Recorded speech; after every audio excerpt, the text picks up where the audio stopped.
কথায় কথায় যাতে সংবিধান পরিবর্তন করা না লাগে সেজন্য মৌলিক সংস্কার নিয়ে কাজ হচ্ছে। সকালে রাজধানীর খামারবাড়ি কৃষিবিজ্ঞান ইনস্টিটিউটে রাষ্ট্রের গণতান্ত্রিক রূপান্তরের প্রস্তাবিত জাতীয় সনদ সম্পর্কে নাগরিক ভাবনা নিয়ে সুশাসনের জন্য নাগরিক সুজন আয়োজিত সেমিনারে একথা বলেন বিশিষ্টজনেরা। তারা জানান, সংস্কার কাজ অনেক চ্যালেঞ্জিং। জন আকাঙ্ক্ষাকে বিবেচনা করে সরকারকে দায়িত্ব নিতে হবে। সঞ্জিদা প্রিয়র প্রতিবেদনে দেখুন বিস্তারিত। রাজধানী খামারবাড়ি কৃষিবিদ ইনস্টিটিউটে রাষ্ট্রের গণতান্ত্রিক রূপান্তরের প্রস্তাবিত জাতীয় সনদ সম্পর্কে নাগরিক ভাবনা নিয়ে সেমিনারের আয়োজন করে সুশাসনের জন্য নাগরিক সুজন। অভূতপূর্ব গণঅভ্যুত্থান সংঘটিত হয়েছে।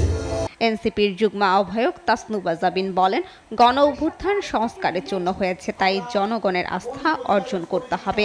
আর গণ অধিকার পরিষদের সভাপতি নুরুল হক নূর জানান, 53 বছরে মেরুদণ্ডহীন দুর্বল সরকার দায়িত্ব নিয়েছে। গণ অভ্যুত্থান সংস্কারের জন্যই হয়েছে। এটা আপনি যদি একটার সাথে আরেকটাকে রিলেট করেন, মানুষ বছরের পর বছর নিজের অধিকার থেকে বঞ্চিত হতে হতে, বৈষম্যের শিকার হতে হতে শেষ পর্যন্ত গুলির সামনে দিয়ে দিয়েছে। তাহলে এখন কি করতে হবে? এখন অবশ্যই আপনাকে সামনে আগাতে হলে এই জনগণকে আস্থায় নিতে হবে। সরকারেরই সক্ষমতা নেই, একটা মেরুদণ্ড ভাঙা সরকার। আমরা গণ অভ্যুত্থানের পরে এই রকমের দুর্বল সরকার বাংলাদেশের 53 বছরের ইতিহাসে সবচেয়ে জনপ্রিয় এবং জনসমর্থিত সরকার এই অভ্যুত্থানের পরে গঠিত হয়েছিল, কিন্তু তাদের কর্মকাণ্ড আমরা দেখেছি অত্যন্ত দুর্বলতার পরিচয় দিয়েছে। বিএনপির সাংগঠনিক সম্পাদক শামা ওবায়েদ বলেন, প্রত্যেকটি রাজনৈতিক দলের চিন্তা করতে হবে, জনগণের চিন্তা ভাবনা পাল্টেছে, তাই গণতান্ত্রিক প্রতিষ্ঠানগুলোকে সংস্কার করতে হবে। বৈপ্লবিক পরিবর্তন না হলে অনেকটা পরিবর্তন আসবে না বলে মনে করেন প্রধান উপদেষ্টার বিশেষ সহকারী।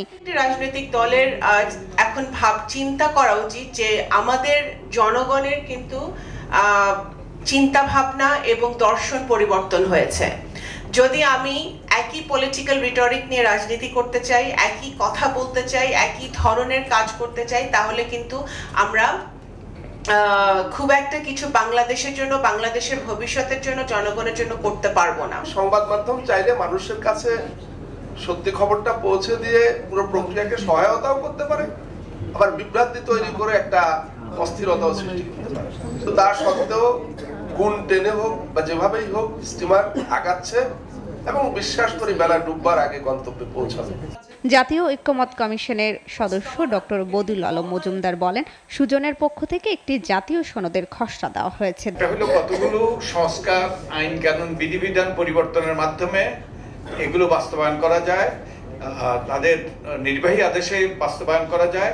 এগুলোতে কোনো সংবিধান পরিবর্তনের দরকার হয় না, এবং রাজনীতিবিদদেরও এই সম্পর্কে কোনো তাদেরও এ ব্যাপারে বাধা সৃষ্টি করার কিংবা এ ব্যাপারে দ্বিমত করার সুযোগ খুব কম। তো আমরা সংস্কারগুলোকে দুইভাবে ভাগ করেছি। কতগুলো যেই সংস্কারগুলো শুধু আইন কানুন বিধিবিধান পরিবর্তনের মাধ্যমে, অধ্যাদেশের মাধ্যমে বাস্তবায়ন করা যায়, এবং একই সাথে যেগুলো তাদের নির্বাহী আদেশের মাধ্যমে বাস্তবায়ন করা যায়, সেগুলোর সংস্কারের মধ্যে একটা হলো যে কথায় কথায় যেন সংবিধান পরিবর্তন করতে না পারে। তার জন্য আমরা উচ্চকক্ষের কথা, তার জন্য আমরা সংসদের উচ্চকক্ষ এবং সেখানে ওই যে আনুপাতিক প্রতিনিধিত্বের কথা। সঞ্জিদা প্রিয়, এসএটিভি, ঢাকা।